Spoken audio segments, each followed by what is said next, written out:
kasih Bu karena Ibu sudah berkenan untuk berbincang dengan saya dan menyediakan waktunya untuk berbagi pengalaman dalam hal bagaimana cara Ibu mengambil keputusan dalam menyelesaikan masalah atau kasus di sekolah kita ini berkaitan dengan dilema etika dan rujukan moral. Nah, saya ingin bertanya, pernahkah Ibu berada di situasi yang terjadi ketika Ibu harus memilih antara dua pilihan, di mana kedua pilihan tersebut secara moral benar tetapi bertentangan, atau situasi yang terjadi ketika Ibu harus membuat keputusan antara benar dan salah? Pernah. Situasinya seperti apa? Bisa diceritakan, Bu? Kebetulan di Sukagali ada seorang siswa kelas 6. Dia karena memang situasinya orang tua sudah berpisah, kemudian karena memang pergaulannya juga dia mempunyai pergaulan yang salah memilih teman, sehingga dia berani mencuri atau mencuri barang orang lain. Barangkali itu di satu sisi dia itu kan siswa kelas 6. Sayang kalau dia keluar. Tapi kalau dia tidak dikeluarkan, ini juga menjadi masalah juga. Takutnya ditiru sama teman-temannya. Jadi di sini mungkin saya selaku kepala sekolah merasa dilema. Jadi terjadi banyak pertimbangannya, Bu. Iya. Nah, setelah situasi yang Ibu ceritakan tadi, keputusan apa yang akhirnya Ibu ambil terhadap masalah atau kasus tersebut? Yang pertama, untuk mengidentifikasi itu berjalan lebih ke kondisional. Kemudian kadang identifikasi itu bisa dengan logika, tapi terkadang identifikasi itu memerlukan pemikiran yang jernih, juga memerlukan bantuan orang lain dalam mengambil keputusan, karena yang namanya permasalahan terkadang datang bersamaan. Jadi selama ini seperti itu yang Ibu mengidentifikasi kasus-kasus yang merupakan dilema etika atau rujukan moral. Bisa dijelaskan kembali Bu, bagaimana Ibu dapat mengidentifikasi kasus-kasus yang merupakan dilema etika atau rujukan moral tersebut? Ya, contohnya begini, dari kasus yang tadi saya sampaikan, secara logika, dia itu kan seorang pelajar, apalagi ini kelas 6, sebentar lagi mau lulus, sebentar lagi mau diikutsertakan ke dalam ujian. Sayang kalau dia keluar. Saya selaku kepala sekolah sangat tidak berharap seperti itu. Tapi di sisi lain, kalau dipertahankan takutnya ditiru oleh teman-temannya. Nah, di sini saya juga mungkin mengalami dilema bagaimana cara mengatasi hal tersebut. Untuk itu lebih dipertimbangkan sisi positif negatifnya, dampak positif negatif. Nah, dari yang tadi Ibu jelaskan, selama ini bagaimana Ibu menjalankan pengambilan keputusan di sekolah, terutama untuk kasus-kasus yang seperti tadi Ibu sampaikan, di mana ada dua kepentingan yang sama-sama benar atau sama-sama mengandung nilai kebajikan. Di sini saya mengambil langkah kolaboratif. Kemudian dalam pengambilan keputusan, pertimbangan ini disesuaikan dengan regulasi yang ada. Artinya keputusan itu jangan sampai berbenturan dengan aturan-aturan yang berlaku. Jadi seperti itu ya Ibu, cara Ibu menjalankan pengambilan keputusan di sekolah. Nah, pasti ada langkah-langkah yang Ibu lakukan untuk menyelesaikan sebuah masalah atau kasus. Langkah-langkah atau prosedur seperti apa yang biasa Ibu lakukan selama ini? Sebelum saya mengambil keputusan, khususnya yang berkaitan dengan kasus dilema etika, yang pertama kita harus mengidentifikasi kasus tersebut. Ini harus betul-betul dilihat apakah ini sudah masuk ke aspek moral. Yang selanjutnya menentukan siapa pelaku yang ada dalam kasus tersebut. Kemudian mengumpulkan fakta-fakta fakta-fakta pendukung apakah ini sudah masuk ke kasus moral atau belum. Kemudian ada uji atau uji fakta, uji bukti apakah ini harusnya seperti apa atau sudah menunjukkan bahwa kasus ini kasus yang bertalian dengan dilema etika. Untuk selanjutnya diambil sebuah keputusan. Setelah diambil keputusan tidak begitu saja, tapi kita harus dievaluasi, direfleksi apakah sudah tepat atau berdampak baikkah keputusan yang kita ambil. Nah, seandainya misalnya tidak berdampak baik, maka ini tidak menutup kemungkinan kita harus atau kita perlu ditindaklanjuti, kemudian dibuat strategi lagi hal apa yang harus dilakukan untuk selanjutnya. Jadi ada beberapa langkah yang Ibu lakukan untuk menyelesaikan sebuah masalah atau kasus. Nah, hal-hal apa saja yang selama ini Ibu anggap efektif dalam pengambilan keputusan pada kasus-kasus dilema etika? Yang pertama itu karena sifatnya kondisional, maka langkah yang efektif saya rasa dengan cara kolaboratif. Karena untuk pengambilan sebuah keputusan itu tidak bisa bekerja sendiri, melainkan kita harus melibatkan pihak-pihak terkait yang berkompeten dalam kasus tersebut. Yang selanjutnya karena karakteristik masalah itu berbeda-beda, kemudian orang yang atau pelakunya juga berbeda-beda, maka kita harus mengambil keputusan itu sesuai dengan karakteristik masalah yang berbeda. Nah, seperti yang sudah Ibu jelaskan, dalam mengambil sebuah keputusan pasti ada tantangannya. Nah, hal-hal apa saja yang selama ini merupakan tantangan dalam pengambilan keputusan pada kasus-kasus dilema etika? Tantangannya barangkali lebih ke karena sebuah keputusan itu tidak semua pihak bisa berkenan, bisa diterima oleh semua pihak, tidak bisa dipahami oleh semua pihak. Nah, untuk itu, untuk meminimalisir hal itu, dalam pengambilan keputusan diperlukan kerjasama, kemudian kerjasama yang solid, kemudian harus betul-betul itu hasil mufakat. Apakah Ibu memiliki sebuah tata kelola atau jadwal tertentu dalam sebuah penyelesaian masalah atau kasus dilema etika? Tidak juga, itu sifatnya barangkali situasional. Nah, apakah Ibu langsung menyelesaikan di tempat atau memiliki sebuah jadwal untuk menyelesaikan? Tergantung pada kompleksitas dari masalah tersebut. Jadi ya bisa dianggap tidak mempunyai jadwal yang baku. Kemudian apakah ada bentuk atau prosedur seperti apa yang Ibu jalankan?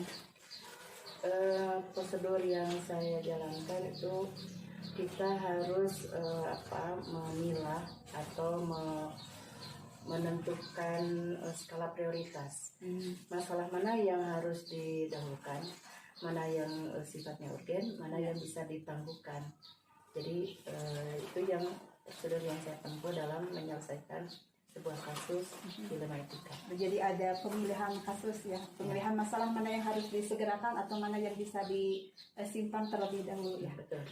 Kemudian untuk menyelesaikan kasus atau masalah tersebut, Bu, apakah adakah seseorang atau faktor apa yang selama ini mempermudah atau membantu Ibu dalam pengambilan keputusan dalam kasus-kasus dilema etika? Barangkali untuk kasus dilema etika ini kita tidak bisa menentukan sendiri, tidak bisa bekerja sendiri, tapi lebih ke kolaboratif, baik itu di intern di sekolah bersama guru-guru atau dengan orang tua, bahkan dengan masyarakat sekalipun. Satu lagi Bu, pertanyaan terakhir. Ya. Dari yang semua yang sudah Ibu jelaskan tadi dari awal sampai barusan, nah dari semua hal yang telah disampaikan, pembelajaran apa yang dapat Ibu petik dari pengalaman Ibu mengambil keputusan dilema etika? Yang saya petik dari pengalaman pengambilan keputusan dilema etika ini, bahwa kita tidak boleh sembarangan menentukan aspek-aspek moral, tapi kita harus mempertimbangkan betul-betul. Makanya kita harus dalam identifikasi harus betul-betul. Yang kedua, dalam pengambilan keputusan diperlukan kerjasama dengan pihak-pihak yang berkompeten, yang berkaitan dengan kasus tersebut. Kemudian yang terpenting itu harus hasil mufakat. Baik Bu, luar biasa sekali perbincangan kita kali ini.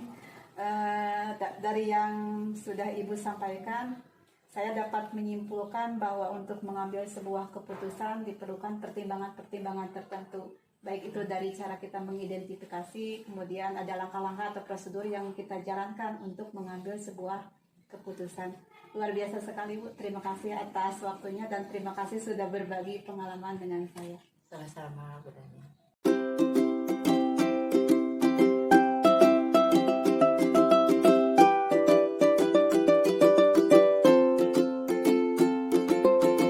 Selamat siang Pak. Selamat siang. Pertama-tama saya ucapkan terima kasih atas waktunya dan atas kesediaan Bapak untuk berbagi pengalaman Bapak dalam hal bagaimana cara Bapak mengambil keputusan dalam menyelesaikan masalah atau kasus di sekolah yang Bapak pimpin berkaitan dengan dilema etika dan rujukan moral.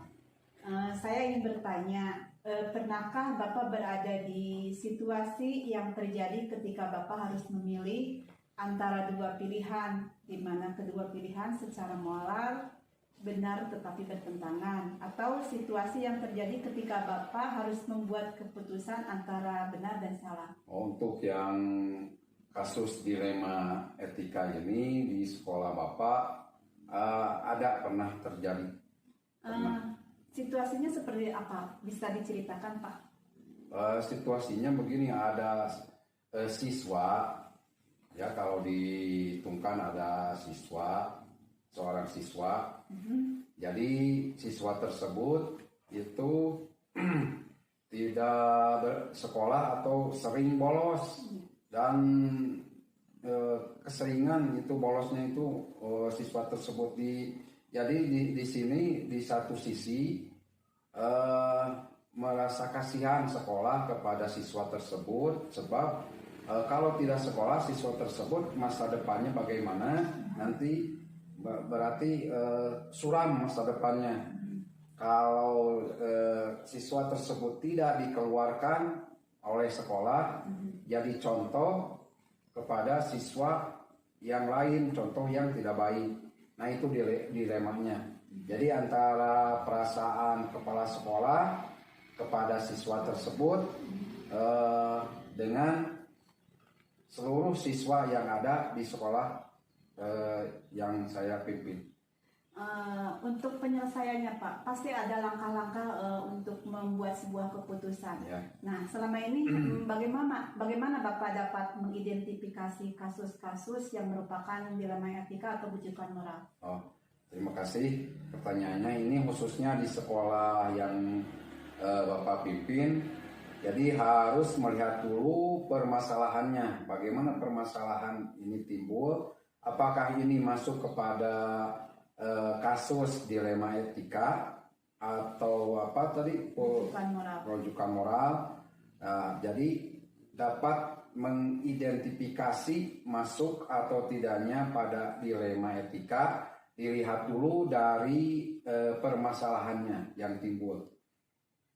Terus selama ini bagaimana Bapak menjalankan pengambilan keputusan di sekolah, seperti tadi kasus ya, terutama untuk kasus-kasus di mana ada dua kepentingan yang sama-sama benar atau sama-sama mengandung nilai kebajikan? Ya, dalam mengambil keputusan, jadi tidak langsung diputuskan di tempat.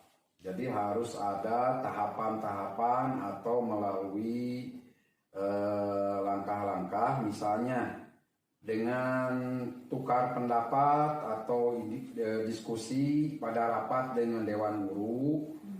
Nah, kemudian dengan perwakilan orang tua, terutama nih perwakilan orang tua itu di sekolah dibentuk yang namanya komite sekolah. Nah, di sana setelah berdiskusi, dengan guru atau dengan komite. Nah, nanti ada hasil atau ada misalkan saran pendapat atau pendapat dari Dewan Guru yang baik untuk petunjuknya, baru dirancang penyelesaiannya. Nah, untuk menghasilkan sebuah keputusan nih Pak, pasti ada langkah-langkah atau prosedur. Seperti apa yang biasa Bapak lakukan selama ini? Yang dilakukan terutama khususnya di sekolah yang saya pimpin, yaitu prosedurnya dilakukan terhadap kasus dilema etika ini, yaitu permasalahannya ditemukan. Setelah ditemukan permasalahannya, kemudian dimusyawarahkan tadi dengan Dewan Guru atau dengan komite.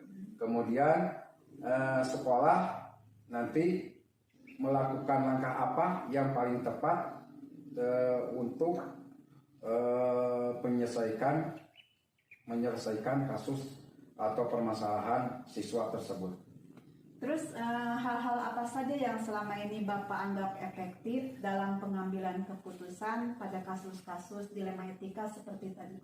Untuk langkah yang efektif dari sekolah yang saya pimpin itu dengan melakukan pendekatan ya, yang diantaranya tadi dengan adanya bermusyawarah atau rapat dengan Dewan Guru, atau berbicara secara personal ya dan individual. Itu yang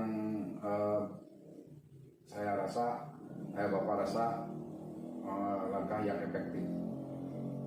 Terus pasti untuk mengambil keputusan itu ada tantangannya nih Pak. Hal-hal apa saja yang selama ini merupakan tantangan dalam pengambilan keputusan pada kasus-kasus dilema etika? Nah, dalam hal tantangan ini, setiap langkah atau kita tindakan yang dilakukan itu pasti ada langkah. Jadi setiap langkah atau prosedur yang dirasakan tidak sesuai dengan yang diharapkan atau yang diinginkan oleh kita. Jadi tantangannya itu pasti setiap langkah ada. Itu yang dilakukan oleh sekolah yang saya pimpin. Apakah Bapak memiliki sebuah tata cara atau jadwal tertentu dalam sebuah penyelesaian masalah atau kasus dilema etika? Kemudian apakah Bapak langsung menyelesaikan di tempat atau memiliki sebuah jadwal untuk menyelesaikannya? Bentuk atau prosedur seperti apa yang Bapak jalankan? Jadi dalam hal ini tata caranya, langkah-langkah untuk menyelesaikan dilema etika ini, yaitu tidak langsung diselesaikan di tempat, tetapi dengan adanya jadwal. Jadi jadwal yang telah tadi ditentukan, misalkan dengan hari ini, misalkan dengan guru-guru bermusyawarah, kemudian hari yang kedua datang ke komite sekolah dengan berbincang-bincang bagaimana untuk menyelesaikan atau tukar pendapat dengan komite tersebut untuk menyelesaikan masalah yang ada di sekolah yang kami pimpin. Jadi tidak langsung diselesaikan di tempat, tetapi dengan ada jadwalnya. Jadi bisa saya simpulkan ada jadwal tertentu ya Pak ya, untuk penyelesaian masalahnya. Kemudian adakah seseorang atau faktor-faktor apa yang selama ini mempermudah atau membantu Bapak dalam pengambilan keputusan dalam kasus-kasus dilema etika? Dalam hal ini yang membantu untuk menyelesaikan kasus-kasus dilema etika ini, ada yang membantu diantaranya yaitu Dewan Guru. Semua Dewan Guru yang ada di sekolah kami yaitu diajak dengan berdiskusi tadi, dan terutama yang diambil untuk berdiskusi atau menyelesaikan permasalahannya yaitu ditanya dulu wali kelasnya. Nah, wali kelasnya itu nanti akan menjelaskan tentang informasi siswa tersebut, bagaimana untuk informasi kedepannya siswa tersebut dan nanti untuk data kepada siswa tersebut di kemudian hari untuk diselesaikan. Ya. Satu lagi Pak, yang pertanyaan terakhir, dari semua hal yang telah disampaikan oleh Bapak tadi, pembelajaran apa yang dapat Bapak petik dari pengalaman Bapak mengambil keputusan dilema etika? Ya, pembelajaran dan pengalaman yang diambil dari kasus dilema etika ini, jadi setiap permasalahan yang timbul pasti ada jalan penyelesaiannya. Tapi pada kenyataannya jalan penyelesaiannya itu ada yang memuaskan hasilnya dan ada juga yang tidak memuaskan. Kemudian ada yang berhasil dan ada juga yang tidak berhasil.